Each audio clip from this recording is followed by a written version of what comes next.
Hello, everyone. Thank you for joining this lecture.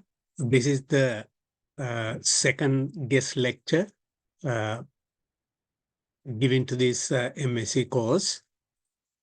My topic today is use of freely available solar energy in Sri Lanka to solve the energy crisis in the country. During this presentation, I would like to talk about current energy use in Sri Lanka, solutions for cooking, solutions for transport, solutions for energy production, and projects like solar villages for national development program. Now, I would like to pause after every section for questions and answers so that we can have a good engage in discussion as we go through the presentation. So let me talk about the first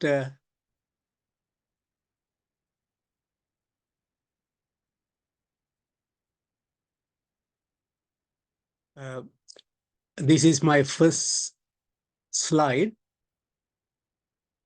uh, about cooking with imported fossil gas.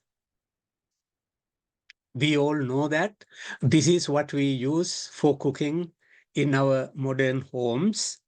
The advantages are we are using gaseous carbon, propane and butane. You can see carbon in there, so they are all fossil.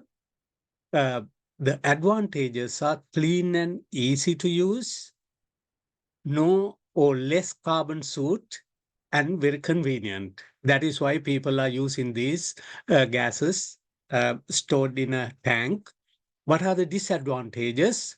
The disadvantages of this is huge import bill for the country because we don't produce them. These things have to be imported. Price is going up continuously.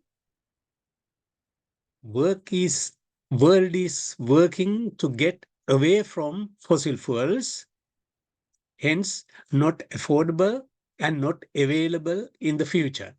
Now, this is what happens when we don't have gas in the country and we have so many issues, and I don't have to explain this. So these are the disadvantages. Transportation with imported petroleum.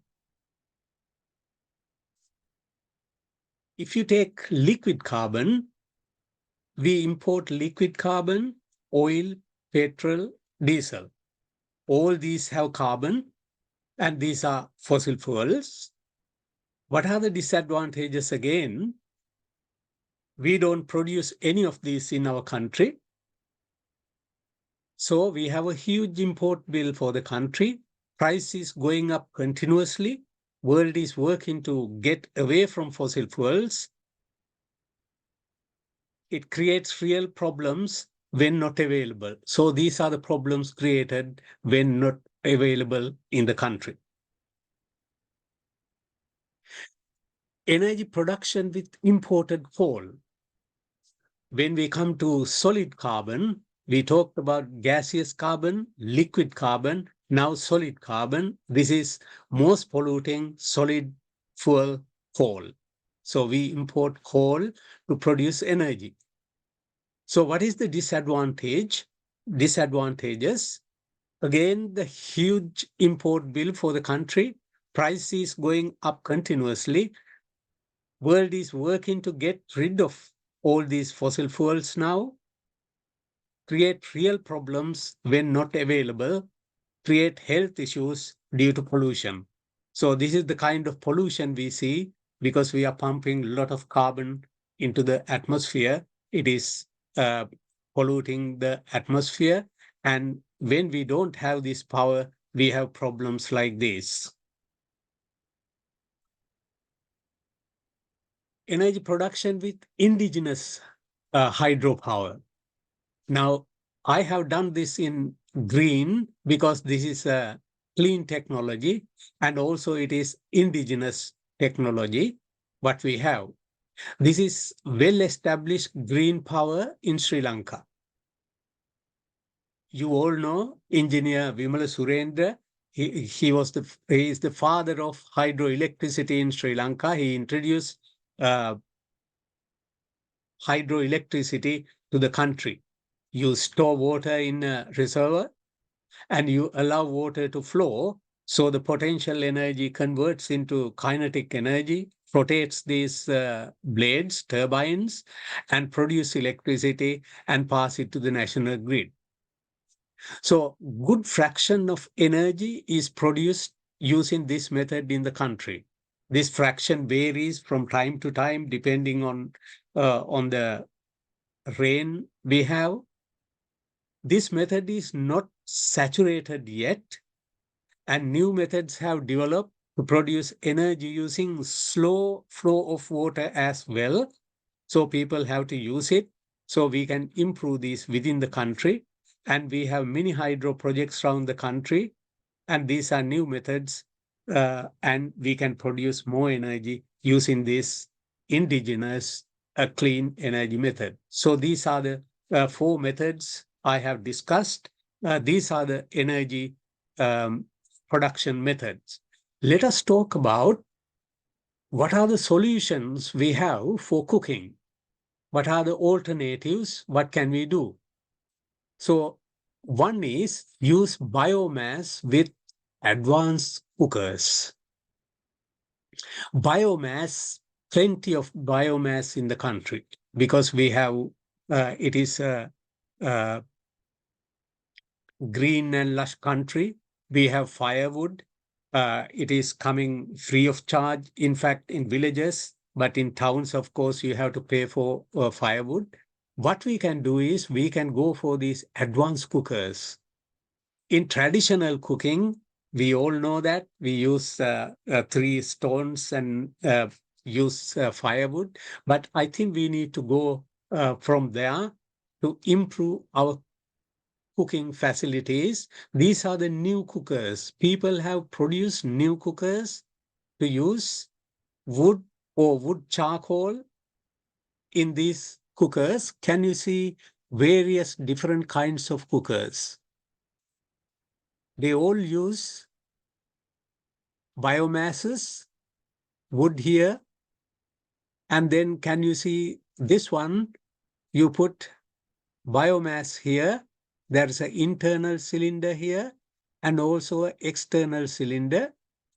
You have holes there in this cylinder wall, and then therefore convection current comes up. All the heat goes through that pipe and it heats the cooking utensil. So it is very effective. The air comes through the normal convection. And sometimes in these cases, people use a motor, a fan, so that you get that forced convection to get the heat up.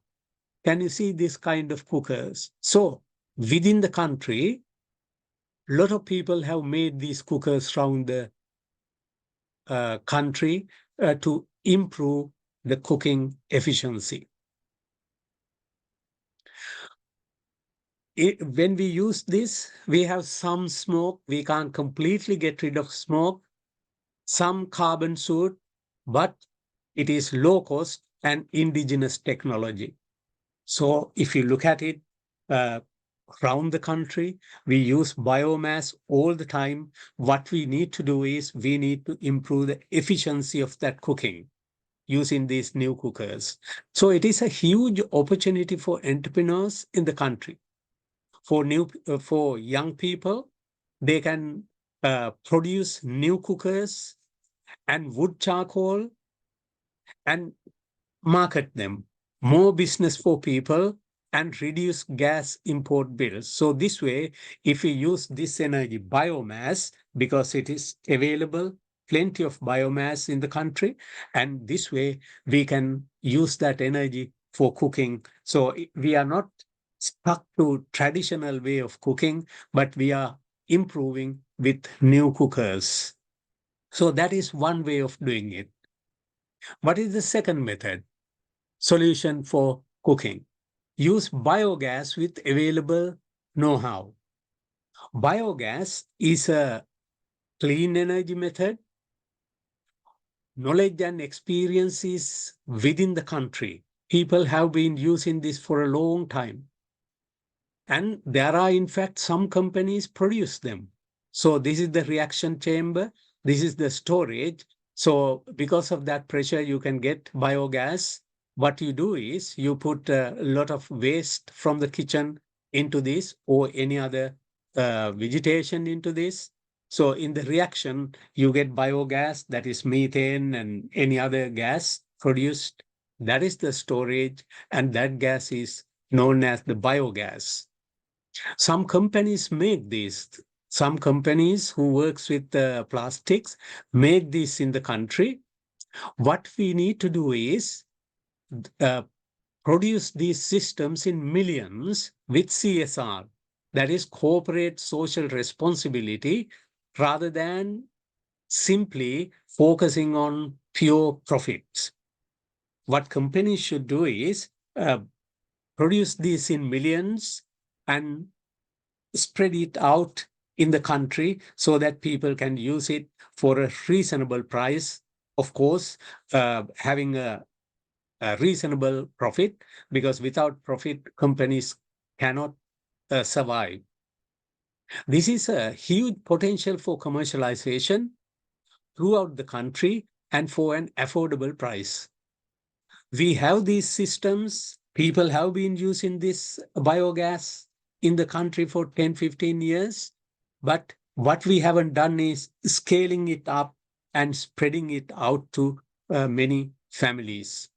There are limitations, of course. These things cannot be used in multi-story buildings, but there are ways of doing it. You can have a large system, common system to provide gas for those uh, houses as well.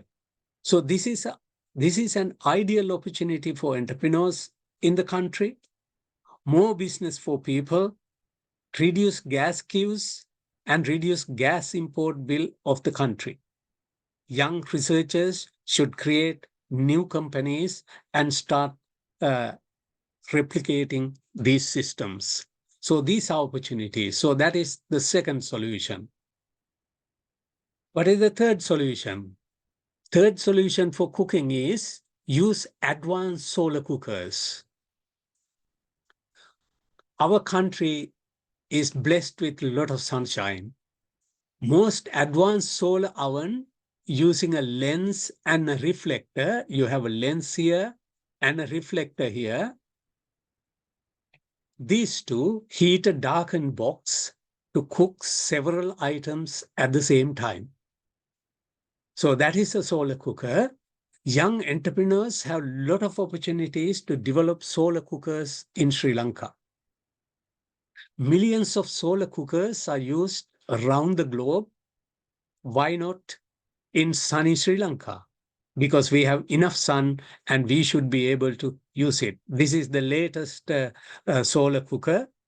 You can keep 3 items, and this solar oven holds 3 pans and reach 175 degrees centigrade. We know that water boils at 100 degrees C. If you have 175 degrees C, you can certainly cook your food.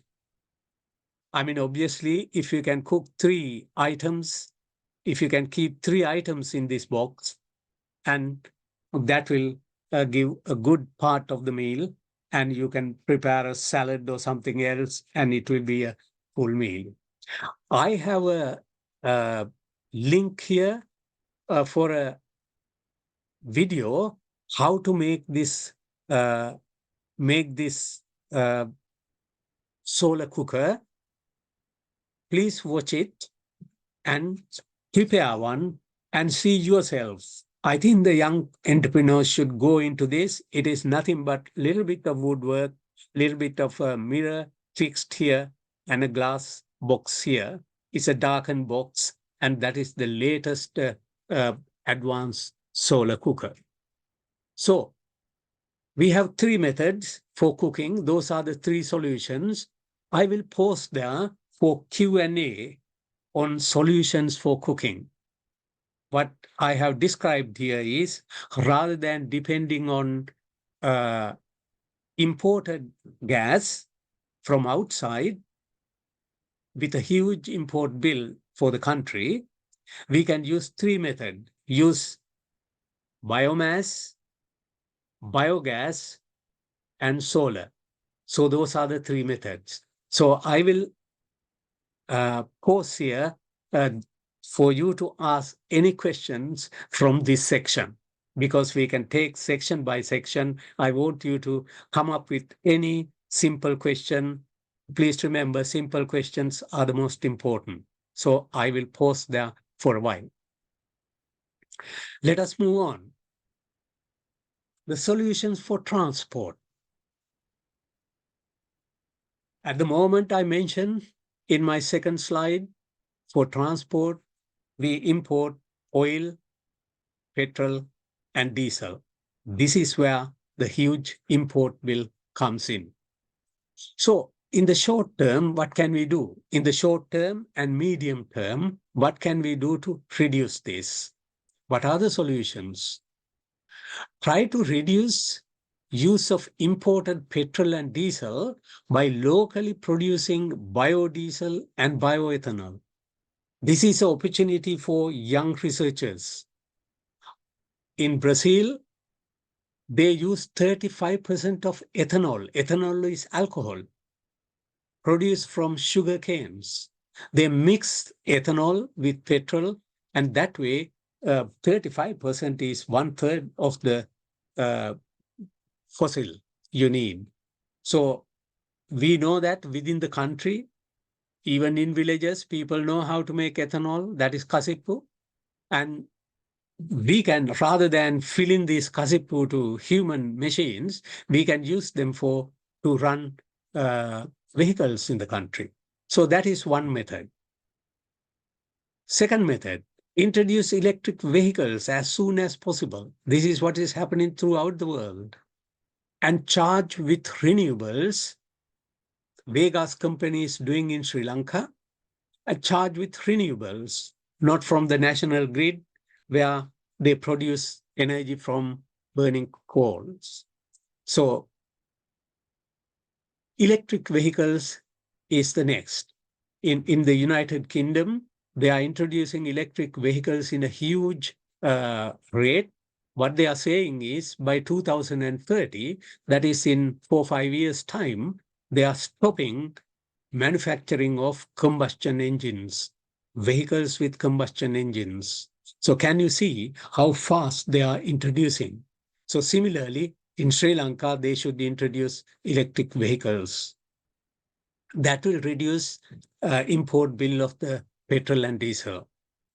Convert vehicles with combustion engines to electric vehicles. This is a new business for scientists and engineers. We have a lot of tuk-tuks in the country, small vehicles, large vehicles. What we can do is replace this combustion engine with electric power and start new business in charging stations with renewable energy instead of filling stations. We can use solar, wind, get this power and start charging stations. We need to install charging stations. That means it is the infrastructure development within the country. So we can't bring electric vehicles without these charging stations. So these two should happen. Charging stations should come everywhere you go. Otherwise, someone can be stuck without enough power. Start new business in serving electric vehicles. Train new technicians with knowledge, because we need to service these electric cars. These are new jobs in the sector. We have to train technicians to service electric vehicles. And also start battery swapping stations for electric vehicles. This is another method. You go to a station, within a couple of minutes, you change the battery, old battery, and put the new battery in. Here we go. Within few minutes, you can drive on the road again. So these are the new businesses. You can see how much we can do here.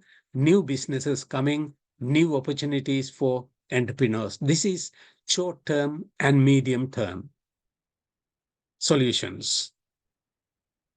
In the long term, what can we do? Fuel cell research is happening everywhere. And now fuel cell cars and buses running in developed countries. What we need to do is start fuel cell research in universities so that we can increase the knowledge and we can increase the um, opportunities in the country. And with fuel cell, we can power electric vehicles with hydrogen gas. I will come to hydrogen gas in a minute. Research on green hydrogen production using solar and wind. People always, when we come to solar and wind, it is true, it is intermittent. Solar is available only during the daytime. Wind is available only during we have the wind. Now, these are intermittent. This is the real problem. How do we solve this? The future is use freely available solar and wind whenever available to break down freely available water molecule, that is H2O, into hydrogen and oxygen. This is electrolysis of water. I can remember during my O-level studies, GCSE O-level studies, we did this at home, electrolyzing water using a battery, because to break down water molecule, you need only 1.2 volts DC. So with the system losses, you need about 1.5. With a normal battery, you can break down water molecules into hydrogen and oxygen. So if you produce DC voltages, large voltages in kilowatts and megawatts from solar and wind, we can break down water molecules and produce green hydrogen. The oxygen can be used for any other application, or we can release it to the atmosphere. That is the air we breathe. We can purify the atmosphere. So green hydrogen research should happen, scaling up, prototyping, and use in the society should happen. So these are happening around the globe in a huge speed. That way, we can remove the intermittency of solar and wind. So the hydrogen is the energy carrier. You produce hydrogen, you pressurize it, and then in containers, you can transport to other places. Whenever you need, you can burn it. When you burn it, you produce water vapor. So you don't pollute the atmosphere. You get the energy very similar to gas. And also you can use hydrogen gas mixed with normal gas and then use for cooking as well. So in the long term, what we are doing throughout the world, we are now producing, we have the carbon economy because everything is something to do with carbon. I mentioned solid, liquid, gas, carbon we use. So we are now in the carbon economy. What we are trying to do is reduce the carbon to go into carbon neutral economy. That means we are going to decarbonize the whole world. We don't stop there. And we are going into green hydrogen economy. So in the future is use the solar and wind to produce energy, break down water, produce hydrogen. Hydrogen will be the energy storage and the energy carrier. So that is the way we are going into the future. We are going into a clean and green hydrogen economy. So that is for transport. I think I mentioned what we are doing now and where we can go in the short term and medium term. And then in the long term, there are a lot of things here we can do with science and engineering and social sciences everybody can contribute. All the opportunities are there. Let us pause for Q&A again for solutions for transport. From this section, do you have any questions? Please put them forward. We can discuss freely. We can take 10, 15 minutes because we have enough time in this session. I want your engagement, your questions and answers, your questions or comments are welcome. Let us move on to the next one, solution for energy production. I mentioned how we produce energy. What we need to do is, in the future, we need to use technology mix for energy production. I divide this into group A and group B. What we need to do is continue to use coal, oil, and gas. That is what we use at the moment. We are using fossil fuel. Remember, these are imported, expensive fuel to provide. So use this to provide breathing time, but gradually reduce their use. So we have to use this, but we must think about how do we reduce this use so that we can bring down the import bill of the country. Group B is rapidly introduce hydro. We already have hydroelectricity, but there are other methods to increase it.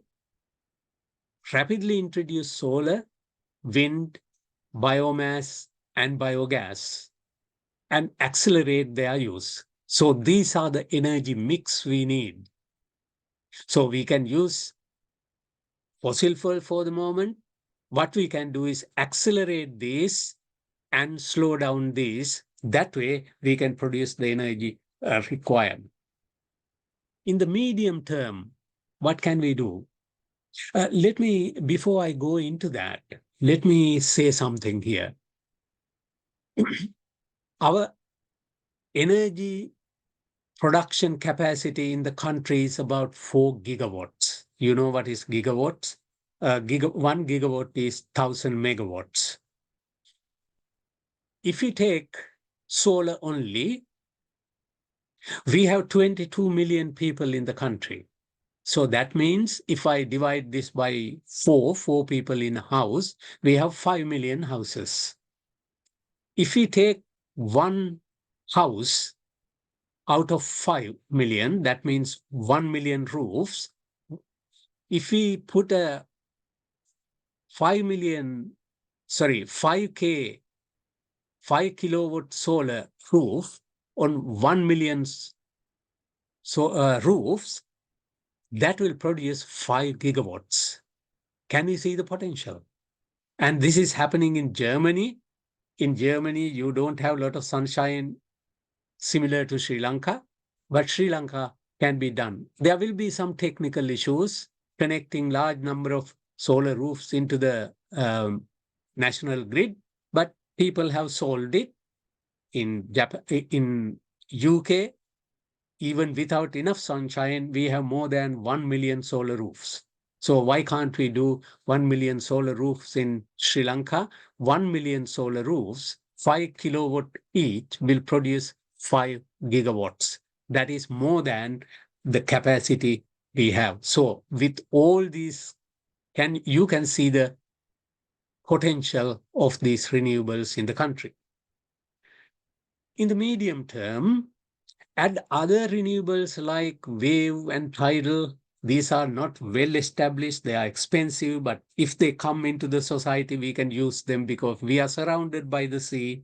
So we can have waves and tidal energy when available and economical. Produce green hydrogen by electrolyzing water using solar and wind. That is the solution I mentioned. Use hydrogen gas to run fuel cell powered e-vehicles, electric vehicles, and burn to produce energy when required. Gradually reduce imported fossil fuels to the country. So that is the medium term in the medium term, we can reduce drastically fossil fuel use.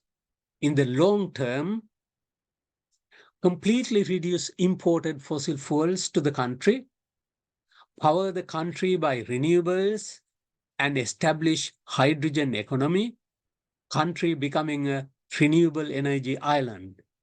Sri Lanka can be a renewable energy island, becoming a magnet for attracting tourists to the country. Tourists like to go and see safe countries, renewable energy countries. They don't like to go um, into unsafe energy use, and they like to see the environment. We have a beautiful country, so that way we can solve our problems. So these are the do's. These are the things we can do.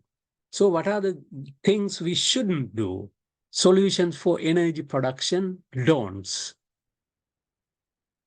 What about the nuclear energy?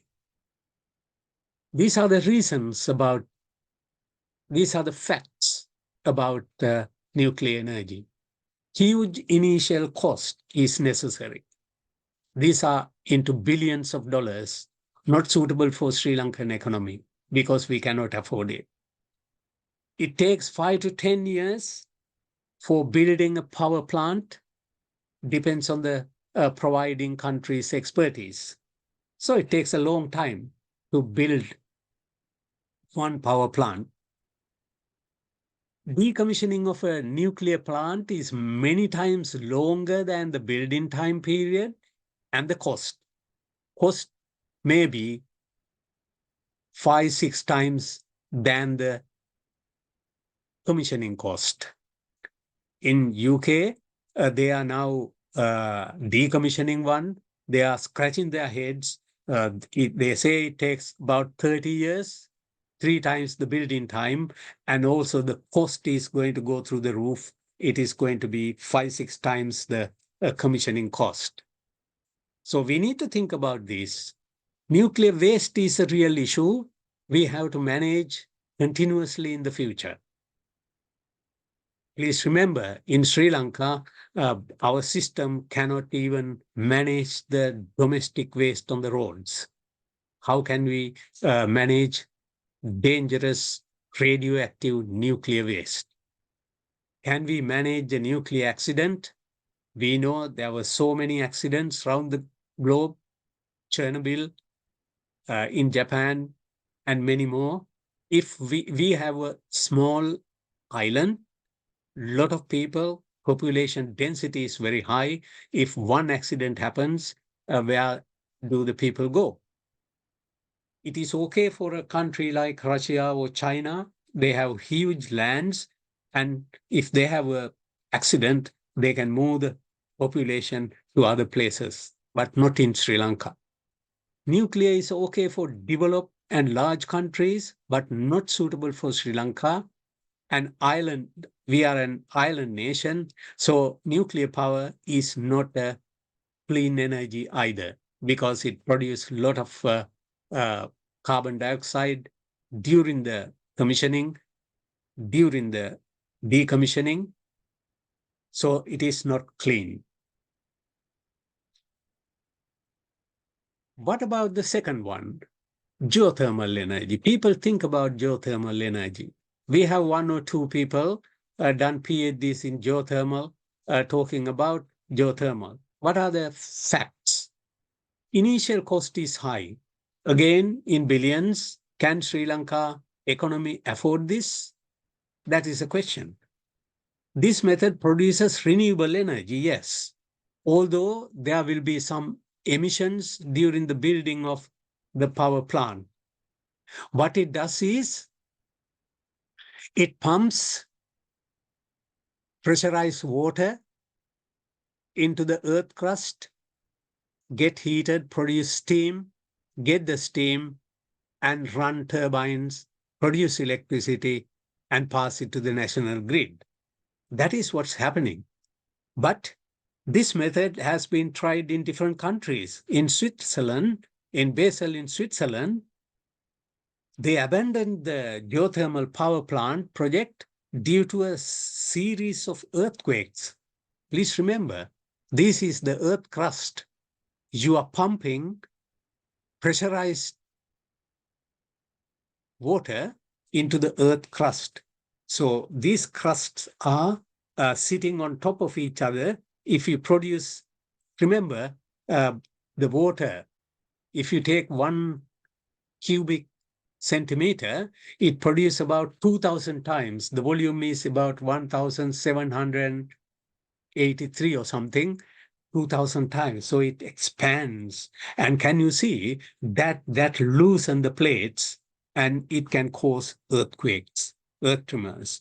In UK, shale gas production was similar and it was halted due to earth tremors caused by pumping pressurized water to the earth crust. Do we need this technology? So it is up to people to decide. So there are so many factors here we have to consider. So I think Sri Lanka should not think about these expensive two methods, nuclear and thermal, geothermal energy. We have enough energy. We are blessed with renewables. So let me pause again to discuss solutions for energy production. We can discuss. Please come up with comments and your questions so that we can discuss. Let me move on to the next section, solar village project for sustainable development and reduce poverty. In this project, we started this from 2008. We established an income generation method for a community and guide them for rapid development, for their sustainable development. We select the poorest of the poor, or due to some good reason like lack of drinking water or kidney disease. So that is how we decide the community.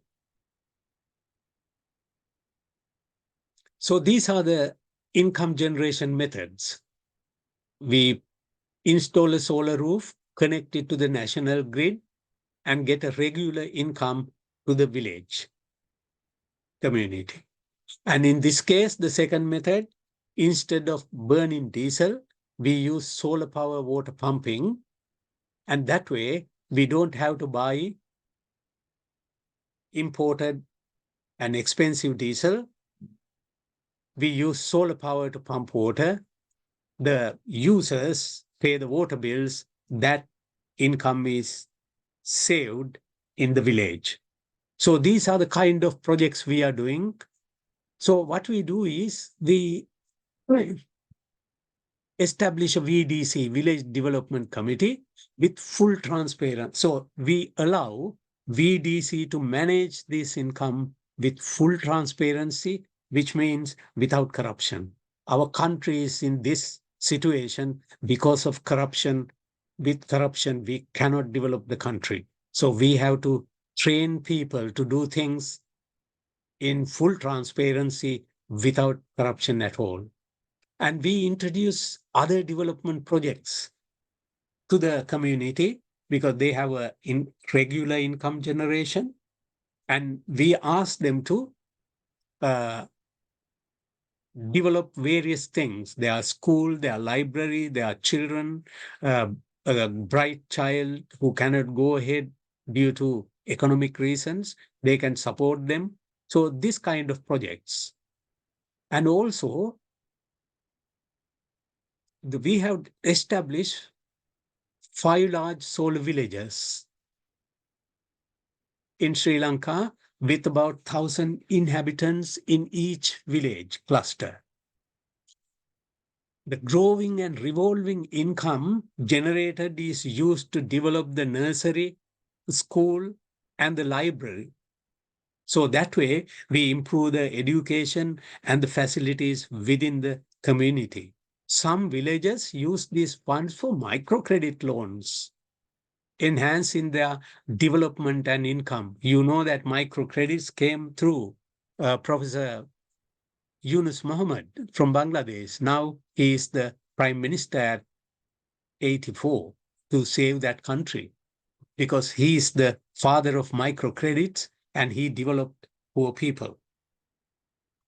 He got the Nobel Prize for that microcredit uh, situation, and we can learn from this. And this income is good enough for someone to get a loan very quickly and start a business within the village, within the community.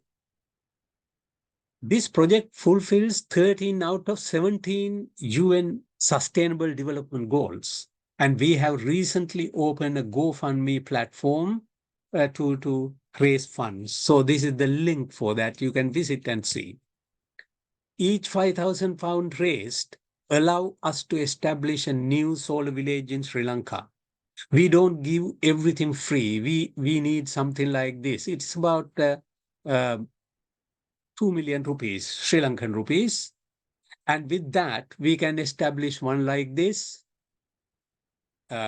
regular income to the community, and we guide them to develop themselves, and people are very happy, and the impact is huge. With the experience gained from the 5 solar villages, 4 new solar villages are now under construction in 2024. So we learn a lot, and then we are now establishing 4. We hope we can continue this until we add this project to the national development program with a good government, hopefully coming soon in the country. Again, pause for Q&A on Solar Village project. Do you have any comments or questions on solar villages in the country? And then I will go into the summary of this presentation. In this guest lecture, in order to solve the energy crisis in the country, we suggested, number 1, biomass with new cookers, biogas and solar cookers to provide cooking facilities, say goodbye to the gas queues. If people do these 3 things, use biomass in a modern way with new cookers and biogas and solar cookers, we can reduce the use of imported gas. Second point, rapidly move towards electric vehicles powered by renewables and fuel cells operated with green hydrogen. For transportation, reduce importation of diesel and petrol. So that is for transportation. We can reduce the import bill of diesel and petrol by using electric vehicles powered by renewables, vehicles powered by fuel cells, and green hydrogen. So this is the way to go. And scientists and engineers have a lot to do, and the business people can develop a lot of business within the country.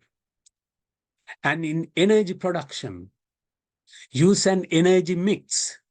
Fossil fuel, we can't ignore it because all our infrastructure is for fossil fuels now. So we have to use it to give us a breathing time, and use and accelerate the use of hydro, solar, wind, biomass, and biogas. These are the renewables. What we need to do is gradually reduce the use of fossil fuel and accelerate the use of renewables. And nuclear energy is not an option for Sri Lanka for power generation. So there are numerous opportunities for everyone to create new business and start new companies within the country using readily available renewables.